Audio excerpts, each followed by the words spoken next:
Hello everyone! I'm Roan Celis Capistrano of 1 Million Club.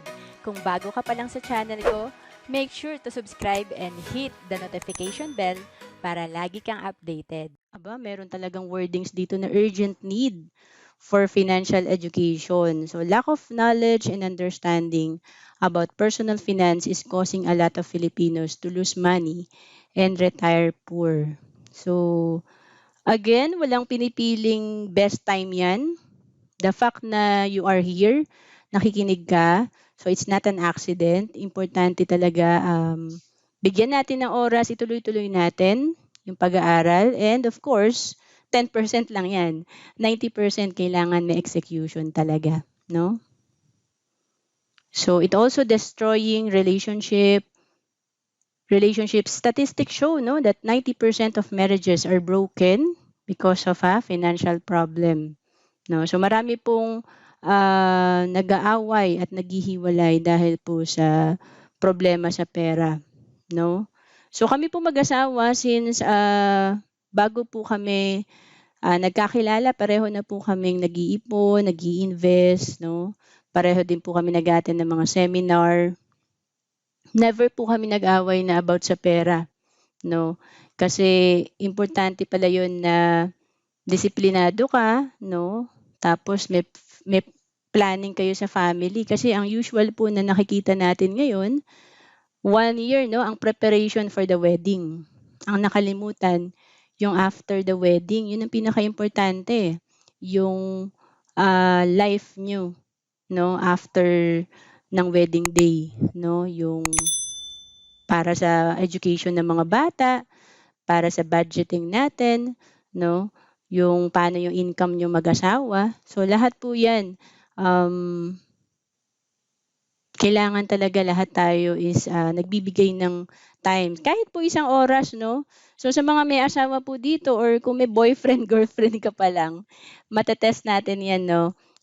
Kahit isang oras upuan nyo yung pagpaplano sa financial, no? Kasi kami mag-asawa, nagsimula kami sa notebook, sinusulat namin lahat ng gastos namin. Ngayon, medyo dahil kahit nasa labas gusto mag-update, so meron din kaming Google Sheet para doon namin i-encode lahat ng gastos. Okay? So para alam namin magkano kinikita, magkano lumalabas. Kasi dalawa lang po yan. Kailangan monitor natin lahat. So we at IMG want to prevent all this from happening. Yung nag-aaway ang pamilya, kapatid mo, nag-aaway kayo, no? So we want to change this. Meron tayong 30M by 30 financial literacy campaign. Ito yung target nating mag-educate ng 30 million families by the year 2030. So ngayong ngayong August, no, naging 9 million plus na yung na-educate natin. So through this book, we want to educate millions of Filipinos to create wealth for their families and build a good future through financial education. Ayan, no? Meron palang saving the right way and there is saving the wrong way. No? So dati ganyan po ako, saving the wrong way. Basta masaya na ako, may passbook ako. Yan. So many people do not realize it, but they might have been saving the wrong way. This book will show you how to do it right. So everyone deserves to be educated. Ito yung nagustuhan ko sa company. Lahat pwedeng matuto, lahat pwedeng magkaroon ng chance na mabago talaga yung personal situation natin at mag-level up. Paki-type nga po, level up, 'di ba? So the difference between wealthy people and average people is that the former takes the time to invest in knowing how money works, no? So pag kasi tayong nasa middle class or poor, medyo nauubos yung oras natin sa entertainment. And yung wealthy people, ano talaga yan, inaaral nila paano ba yung investment, paano ba how money works. So we believe that the poor or average person also has the right to become wealthy with the proper information and guidance. So yan, no, mag-thank you po kayo sa nag-invite sa inyo at nagdala sa inyo sa IMG kasi Sobrang ako po 'no, isa po ako sa mga product ng IMG na kung walang IMG siguro hanggang ngayon, nasa 8 to 5 job pa rin ako. Baka puwedeng baon din ako sa utang, 'di ba? Wala rin akong pundar 'no. So, dahil sa IMG ano po talaga, nagbago po yung mindset ko, nagbago yung, even yung sa business, hindi po ako marunong mag-business dati. So, dito natuto po ako mag-business. So, financial education is the key to saving a person's future.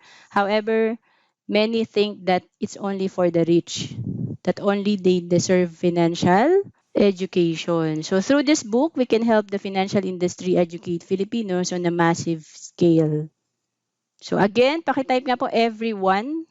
Lahat tayo binibigyan ng chance ni IMG matuto. And our mission is, our journey as financial educators started when we realized that the importance of having the right financial products and solutions that we can apply in our own lives. So alam niyo po, bago ako napunta sa IMG, mahal na insurance yung nakuha ko. Kasi yan, wala akong proper guidance, no? So we also found out that our families and friends needed to know the same information. So tama naman, no? Kasi nung nag-attend po ako ng financial seminar, una ko pong shinare yung mga kapatid ko. Kasi sabi ko, ang hirap naman no, nag-iipon ako, marunong ako mag-invest, tapos sila hindi sila marunong, wala silang guide, 'di ba? So with proper knowledge, everyone can make the right decisions, take action, and achieve the desired results. So yun yung maganda sa IMG, no? Tinuturuan tayo, gina-guide tayo sa financial, meron na ring execution. Ibig sabihin, may mga financial products na rin na pwede nating pagpilian kung ano yung kailangan natin. And may business pa, no? Kung kulang yung naiipon mo, kung baon ka sa utang, may career na pwede kang gawin. The secrets we learned in creating wealth for our families, we also shared to our friends. So make sure lang no na kung nasa IMG na tayo or kung natuto na tayo kahit papaano, no, hindi naman sobrang expert na agad, no? Basta make sure i-share natin. I-share mo sa pamilya mo, i-share mo sa best friend mo, i-share mo sa office mate mo, 'di ba? Eventually, we realized that everyone needed to know about how to save the right way. Kasi kung maraming naturuan about personal finance before pandemic, sana wala masyadong namumroblema sa pera.